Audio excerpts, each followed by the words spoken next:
La catéchèse d'aujourd'hui a le titre Les anges devant notre destin éternel. Et je commence notre méditation par la lecture de la parabole du riche avare et du pauvre Lazare. Il y avait un homme riche, vêtu de pourpre et de lin fin, qui faisait chaque jour des festins somptueux. Devant son portail gisait un pauvre nommé Lazare, qui était couvert d'ulcères. Il aurait bien voulu se rassasier de ce qui tombait de la table du riche, mais les chiens, eux, venaient lécher ses ulcères. Or, le pauvre mourut, et les anges l'emportèrent auprès d'Abraham. Le riche mourut aussi, et on l'enterra. Au séjour des morts, il était un proie à la torture. Levant les yeux, il vit Abraham de loin et Lazare tout près de lui. Alors il cria, « Père Abraham, prends pitié de moi et envoie Lazare tremper le bout de son doigt dans l'eau pour me rafraîchir la langue, car je souffre terriblement dans cette fournaise. » « Mon enfant, répondit Abraham, rappelle-toi, tu as reçu le bonheur pendant ta vie et Lazare le malheur pendant la sienne. Maintenant, lui, il trouve ici la consolation et toi la souffrance. Et en plus de tout cela, un grand abîme a été établi entre vous et nous, pour que ceux qui voudraient passer vers nous ne le puissent pas et que de là-bas non plus, on ne traverse pas vers vous. Nous sommes en train de réfléchir sur le dernier article du Credo, je crois à la vie éternelle. Et dans le catéchisme de l'Église catholique, le dernier, le nouveau, qui a été édité par le pape Saint Jean-Paul II, l'Église dans le catéchisme explique en cet article plusieurs points de notre foi. Par exemple, le jugement particulier dans le numéro 1021 et 22. Sur le ciel, 1023 à 1029. Sur le purgatoire, 1030 à 32. Sur l'enfer, 1033 à 37. Et le jugement dernier, 1038 à 41. Et sur la glorification de la création, sur l'espérance des cieux nouveaux et du nouveau terre, 1042 à 1050.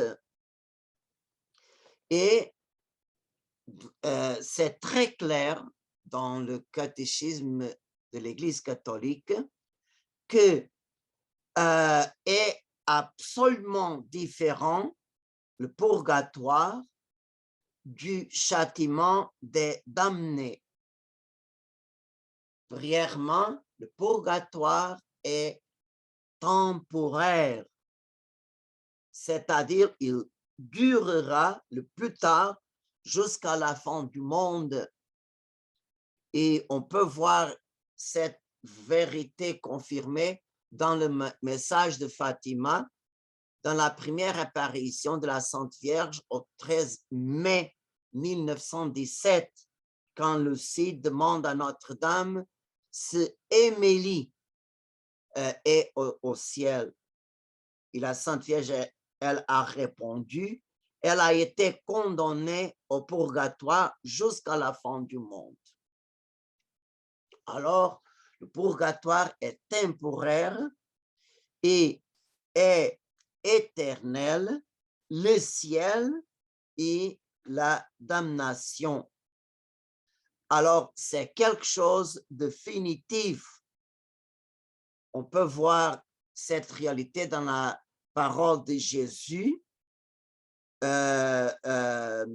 quand Abraham répond aux riches avares que est impossible de sortir de la demeure des morts et d'aller au sein d'Abraham, ni l'inverse. Alors, c'est deux réalités définitives et le purgatoire, c'est temporaire. Et maintenant, on va réfléchir sur un point qui se réfère au ciel. On va réfléchir sur le feu de l'amour divin. Alors, pour comprendre le langage que l'Esprit Saint a inspiré dans la Bible, pour nous enseigner sur le ciel et sur l'enfer, c'est très important de regarder notre cœur. Jeter un regard à notre intérieur, à notre âme. Et on voit que le désir plus profond que Dieu a insufflé dans notre être est que personne est capable de vivre sans une passion.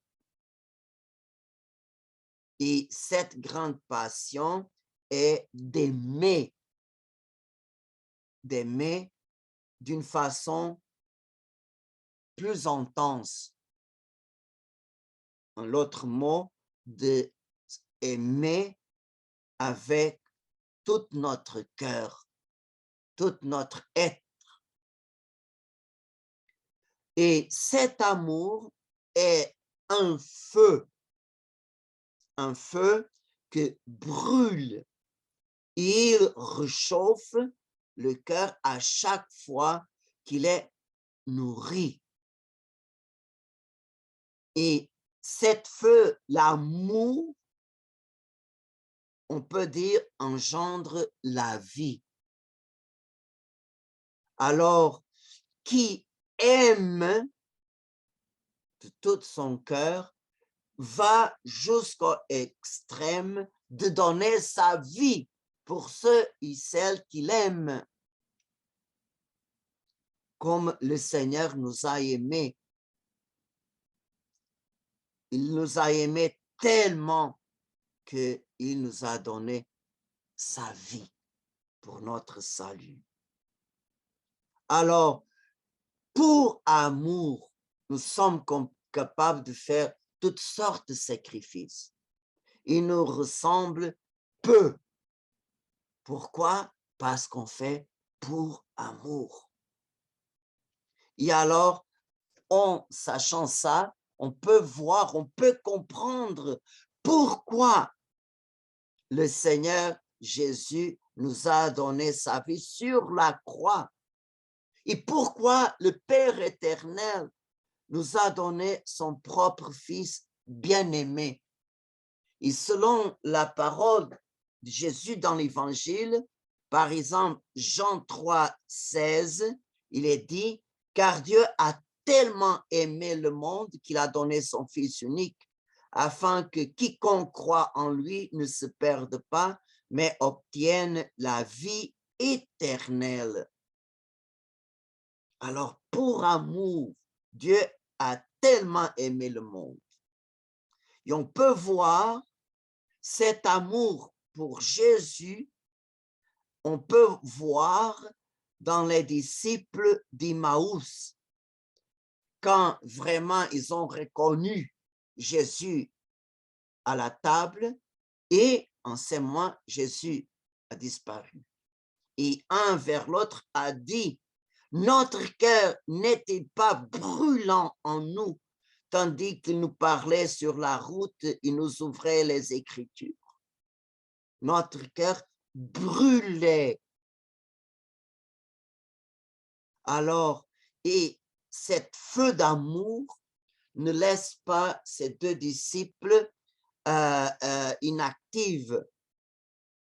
Dit le Saint Luc que à l'instant même, ils se levèrent, ils retournèrent à Jérusalem. Ils y trouvèrent réunis les 11 apôtres et leurs compagnons qui leur dirent, le Seigneur est réellement ressuscité et il apparut à Simon-Pierre. Alors on voit qui aime n'était pas capable de rester inactif parce que c'est feu dans le cœur, c'est comme une motivation permanente de faire pour ceux et celles qui aiment le maximum. Et alors, cet même feu de l'amour divin qui a brûlé le cœur de la petite bergère Jacinthe Marteau, la plus jeune des 3 bergers de Fatima. Et c'est cet feu qui l'a amené à sacrifier à l'extrême dans la réparation et la conversion des pécheurs. Et un jour, Jacinthe, elle a dit à Lucie, « J'aime tellement dire à Jésus que je l'aime. Quand je le dis plusieurs fois, il me semble que j'ai un feu dans la poitrine, mais je ne brûle pas. » Et vraiment, ça a été la même chose pour François. Il s'y a consacré à une vie spirituelle tellement intense, et cette vie se traduit par une prière assidue et fervente d'une façon spéciale devant le Saint-Sacrement. Et c'est là, par la prière, par le chapelet, pour la contemplation des mystères du rosaire, que François est arrivé à l'union mystique extraordinaire avec le Seigneur. Et on voit comme ils sont complètement centralisés en Dieu, décentrés d'eux-mêmes, ils sont transformés en pure flamme d'amour pour le Seigneur, pour Dieu. Et ces feux-là, de l'amour divin, qui purifie les âmes du purgatoire, ils le rendent digne de contempler un jour Dieu face à face. Et c'est pour ça qu'on peut dire le feu du purgatoire, ce n'est pas l'autre chose que le feu de l'Esprit Saint, qui est le sanctificateur. Et c'est lui qui termine la sanctification, la purification des âmes qui sont au purgatoire. Et aussi, c'est ce feu divin qui fait le ciel être le ciel. Alors, le feu de l'amour divin est chaud, brûle le cœur. Regardez les mots des disciples d'Emmaüs. Notre cœur était brûlant en nous. Jacinthe, j'ai un feu dans la poitrine, mais je ne brûle pas. Alors, c'est un feu qui engendre la vie, donne la vie, donne la motivation pour aimer plus et de faire tous pour ceux et celles qu'on aime. Ne nous laisse pas inactifs. Et on peut poser la question, est le feu de l'enfer le feu de l'enfer, c'est un feu glacial de la haine qui engendre la mort. Au contraire de ce feu saint qui est chaud et engendre la vie, il y a l'autre feu qui gèle et tue. C'est le feu de la haine. Et personne ne peut soudainement haïr. Mais on peut dire il y a une échelle qui mène à l'enfer. Et son feu brûle toute vie et tue toute capacité d'aimer et d'être aimé. Et on peut, et j'espère que je serai capable de vous expliquer cette échelle qui mène à l'enfer. Les grandes inimitiés commencent toujours pour quelque chose très petit. Une mauvaise impression, quelque chose qui a tourné mal ou qui avait l'air mauvais. Alors, on commence pour une mauvaise impression que n'était pas combattue. Ça, c'est la première étape. Et cette mauvaise impression, si elle est nourrie, alors le démon est très, vraiment, il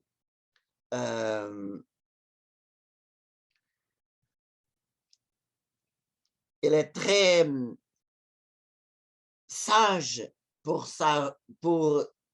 nous tenter comme je peux nourrir cette mauvaise impression. Alors, quelque chose qu'elle a dit m'a tombé mal, qu'est-ce que cette personne a fait vraiment? Et la deuxième étape, c'est que on pense que c'est par hasard, mais non. On accepte des critiques négatives ou destructrices de cette personne. Et vous savez que la critique négative, c'est un poison. Et alors, cette mauvaise impression au commencement, nourrie par les critiques négatives qu'on écoute et qu'on accepte, on commence à avoir des jugements négatifs et on commence vraiment à voir la personne avec un mauvais cœur. C'est la deuxième étape. La mauvaise disposition, si elle est nourrie, devient une antipathie qui s'exprime pour manque de charité dans les paroles ou des actions que nous faisons contre cette personne. Alors, le troisième degré, la troisième étape, c'est l'impression et les critiques que nous avons entendues sur cette personne, c'est à l'intérieur. Mais à la troisième étape, vient à l'extérieur. Si cette personne nous dit quelque chose, on répond d'une façon sèche, impolie, on voit que se extériorise. Et vous savez qu'une action négative génère une réaction négative et que se termine pour une rupture. Pourquoi? Parce qu'on veut faire justice pour nous-mêmes. Alors, c'est à partir de ces moments-là, avec plusieurs frictions, on coupe la parole à cette personne. Non, je ne veux pas cette personne entre mon cercle d'amitié. Et combien de fois il y a même des représailles ou de vengeance, c'est quatrième étape. À cette étape, à cet niveau, cette aversion se transforme en colère. Et on voit que quand il y a une dispute, la personne jamais veut être seule. Et elle est toujours à la recherche de sympathisants pour soutenir sa cause et son point de vue. Et alors, chaque action ou parole contre l'autre rend la personne plus et plus froide et la situation devient de plus en plus difficile pour renouer avec l'autre personne. Et c'est la cinquième étape. Et on peut dire que cette chute est vertigineuse et c'est très facile d'arriver à la haine. Ce n'est pas l'autre chose que le feu de l'enfer que tue l'âme. Il affiche complètement à l'amour pour l'autre personne. Et on sait par la Bible, par exemple, Saint Jean dit, quiconque a de la haine contre son frère est un meurtrier.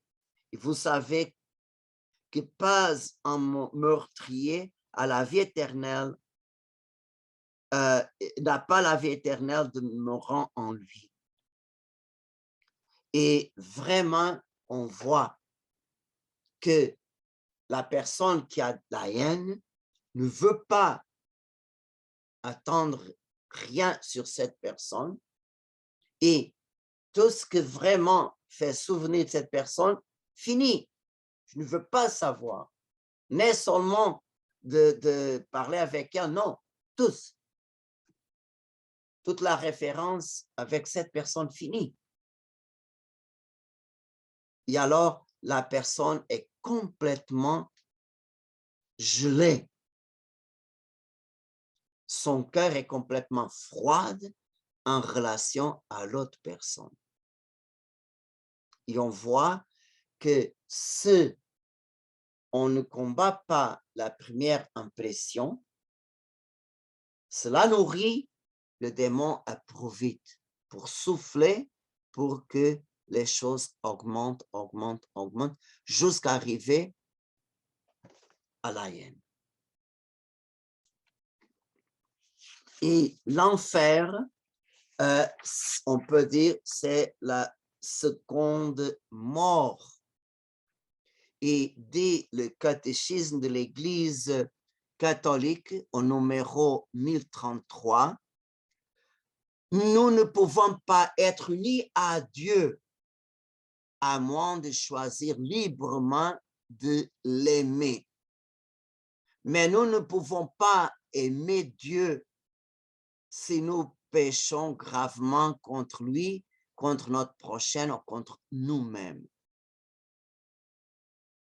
Saint Jean, dans la première lettre, dit « Celui qui n'aime pas demeure dans la mort. Quiconque est son frère est un homicide. Or, vous savez qu'aucun homicide n'a la vie éternelle demeurée en lui. » Alors, notre Seigneur nous avertit que nous serons séparés de lui si nous omettrons de rencontrer les besoins graves des pauvres et des petits qui sont ses frères.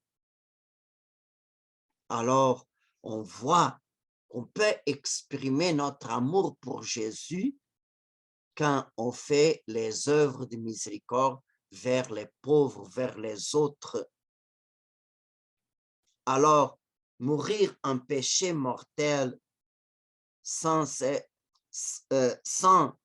être repenti et sans accueillir l'amour miséricordieux de Dieu signifie demeurer séparé de lui pour toujours par notre propre choix libre. Alors, on peut dire c'est cet état d'auto-exclusion définitive de la communion avec Dieu, avec le bienheureux. Et cet état d'être séparé de Dieu, l'Église l'appelle l'enfer. Et à l'article 1034, Jésus parle souvent de la gêne du feu qui ne s'étend pas, qui est réservé à ceux qui refusent jusqu'à la fin de leur vie de croire et de se convertir, ou peuvent être perdus à la fois l'âme et le corps. Et on peut dire le mot gêne désignait le dépotoir public de la population de Jérusalem qui brûlait jour et nuit et consumait les détritus qui y étant jetés à chaque jour. Alors, on peut dire le mot gêne était la poubelle publique. Et par vraiment la fermentation, toujours il y avait le feu qui brûlait toutes les poubelles. Et cette comparaison, c'est exact quand il exprime l'état inutile de celui qui tue dans le but pour lequel il a été créé par Dieu. Alors, la personne qui vraiment tue le dessein de Dieu en lui, que vraiment rend inutile le sacrifice du Christ, on peut dire que cette personne est complètement inutile comme la poubelle de Jérusalem. Alors, dans le livre de l'Apocalypse, parle de la condamnation comme le lac de feu qui est la seconde mort. Apocalypse 21, 14. Le condamné, on peut dire, c'est comme une compte bancaire sans argent. Inutile. Ou comme une entreprise en faillite. On peut dire vraiment la personne sera complètement séparée de Dieu, qui est l'unique qui peut donner à l'homme le sens de sa vie et le bonheur pour lequel il a été créé et auquel il aspire. Et on peut dire, en cet état de faillite, de cet état d'inutilité, vraiment, il y a une triple haine. Haine contre Dieu. Pourquoi? Parce que Dieu l'a donné exactement ce qu'elle a choisi. Deuxième, haine contre lui-même, car c'était uniquement sa faute qu'elle s'était perdue. Et en même temps, la haine contre ceux qui sont à ses côtés. Pourquoi? Parce qu'ils sont aussi des autres vides qui ne donnent à personne ni la joie ni le bonheur.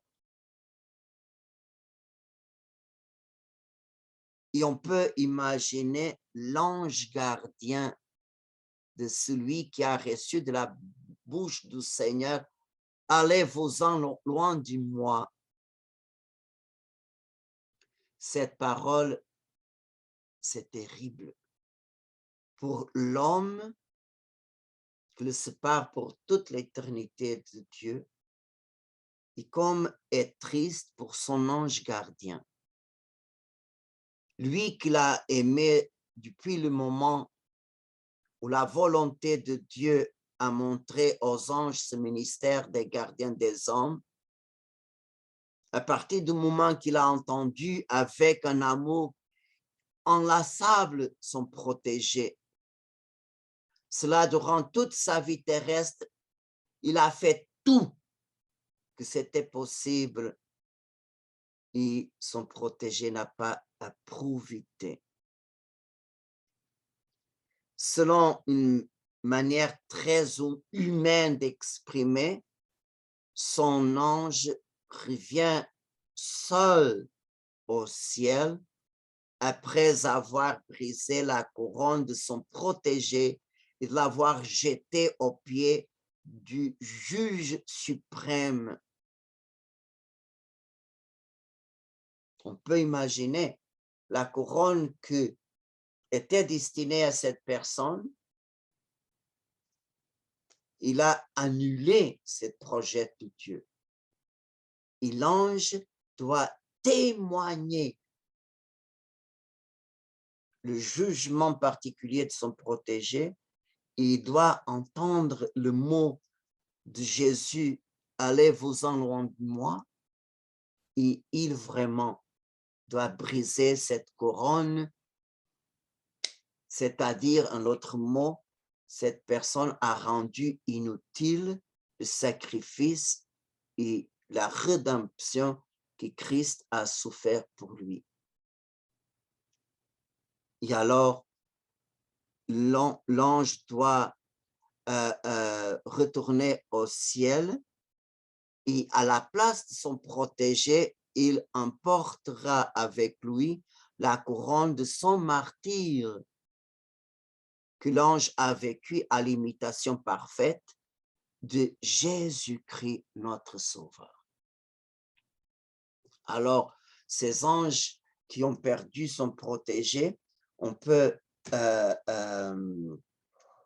penser, on peut comprendre qu'au ciel, ils vont recevoir une gloire, une récompense pour sa mission accomplie d'une façon fidèle. Il a été vraiment crucifié par la volonté rebelle de son protégé, mais vraiment, il accomplit pour amour de Dieu sa mission. Alors, il est un servant fidèle et alors il reçoit au ciel une récompense différente des autres qui ont se protégés avec eux au ciel. Et l'autre point, on peut vraiment parler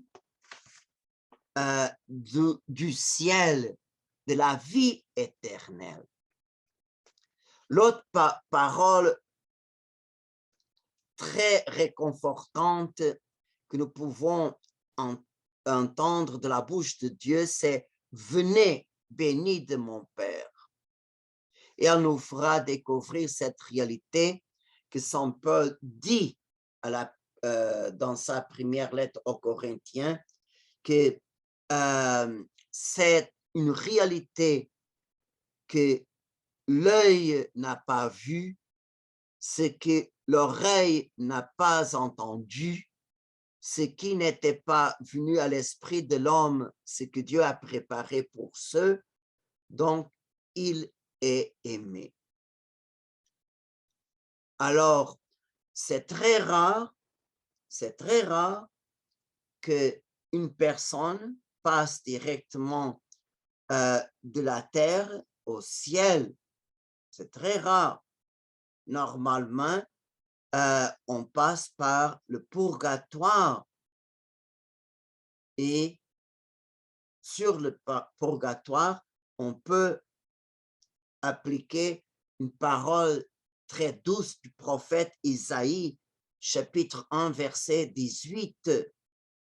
Si vos péchés sont comme l'escarlate, ils viendront aussi blancs que neige. S'ils sont rouges comme le vermillon, ils viendront comme de la laine. Et vraiment, au purgatoire, quand l'expiation sera achevée, l'âme sera portée par les anges dans le sein d'Abraham. Et au ciel, bien sûr, que l'ange gardien reste le compagnon inséparable de son protégé. Et c'est ici que termine sa mission de fidèle gardien de son frère humain sur la terre. Alors, on voit que la présence de son protégé à côté de lui, c'est toujours une grande consolation. Il, sur la terre, jamais abandonné son frère humain. Au purgatoire, l'ange vraiment était son consolateur. Et bien sûr, au ciel, sera une grande joie. C'est qui affirme Sainte Gemma Galgani, à qui apparaissait souvent Saint Gabriel de Notre-Dame des Douleurs, et l'ange qui l'avait accompagné toute sa vie. Et on peut dire que promesse. Qu'est-ce que c'est le ciel? Saint Paul cite, comme j'ai dit, Isaïe, que c'est une réalité que jamais on peut comparer à meilleure chose de ce monde. C'est une réalité que surpasse tout ce que nous avons vu, tout ce que nous avons entendu, tout ce que nous avons senti. C'est une réalité que surpasse. Alors, le paradis est le lieu où un jour tous ceux qui se sont aimés sur terre et que la mort a séparés se retrouveront. Alors, une des raisons de se réjouir est celle-ci, se voir rassemblés en ce lieu où Dieu ne peut faire de plus merveilleux ou de plus grand, dit saint Thomas d'Aquin. Et aussi le paradis, on peut trouver l'humanité de Jésus-Christ et le corps glorieux aussi de la Sainte Vierge. Alors, le ciel ne peut pas être plus grand, plus merveilleux, parce que Dieu, le Dieu éternel et très puissant, a mis toutes ces merveilles-là. Alors, au ciel sera qu'on peut mettre en doute que notre ange sera séparé de nous? Bien sûr que non. Sur terre, ni notre péché a séparé notre ange de nous. Alors, ni notre mort physique n'a pas séparé notre âme de notre ange gardien, ni le purgatoire, même si l'ange ne reste pas toujours au purgatoire à côté de nous, parce qu'il n'a pas rien à purifier. Mais selon la permission de Dieu, il va nous consoler, nous va visiter de temps en temps. Alors, cette présence à notre côté a eu un commencement. Mais le destin sera qu'il durera pour toute l'éternité. C'est ça la volonté de Dieu. L'unique exception, c'est la damnation éternelle de l'homme. Alors, on peut dire vraiment qu'au ciel, il y a une union éternelle, l'ange et l'homme. Et alors, le plus important, frères et sœurs, c'est maintenant intensifier, augmenter notre union avec notre ange gardien, par la confiance, par l'ouverture de notre vie à notre ange. Mon ange, viens participer, viens travailler avec moi. Mon ange, viens prier avec moi. Mon ange, viens participer à tous les actes de ma vie. Et vous pouvez être sûr que l'ange va. Aujourd'hui, j'ai eu un grand signe de mon ange. J'aimerais partager avec vous. À 4h15, je suis sorti de la paroisse pour revenir chez nous, à la paroisse Notre-Dame de la Délivrance.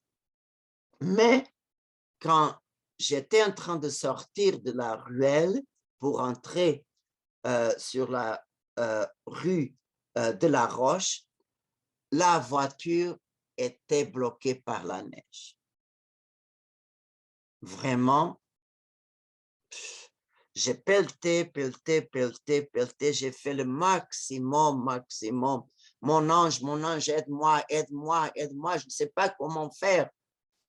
Et pour la 3e fois, je mets la voiture en marche et il ne continuait pas sans bouger.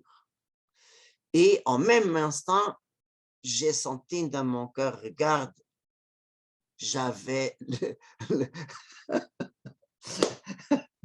j'avais la voiture avec la freine de main, que bien sûr qu'il ne pouvait pas marcher.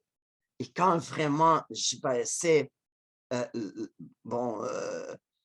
frein de main, bien sûr que la voiture a commencé. Mais c'est mon ange qui a dit, « Hey, regarde. » Et c'est là que je regardais. Le frein de main était mis, bien sûr que la voiture ne pouvait pas marcher. Bien sûr que je devrais pelleter, je devais débloquer la voiture, oui, je le fais, mais il y avait une chose que je n'ai pas vue. Alors, le détail, mon ange m'y a montré. Bien sûr que pour le chemin, bien sûr que je lui ai dit merci et je priais à lui pour m'aider d'une façon merveilleuse. Imagine un détail très simple, le frein de main était mis, bien sûr, il ne pouvait pas marcher. Quand je débloquais, la voiture est partie. Alors, sont en ces petits détails que notre ange montre, je suis avec toi. Je suis ici pour t'aider. Mon ange m'a aidé dans une situation. Nous sommes en train de vivre la première tempête de neige. Ma voiture était bloquée. Mais vraiment, mon ange m'a aidé. Alors, il n'y a pas de situation que l'ange reste indifférente, son demande, son aide. Jamais reste indifférente. Alors, cherchez de vraiment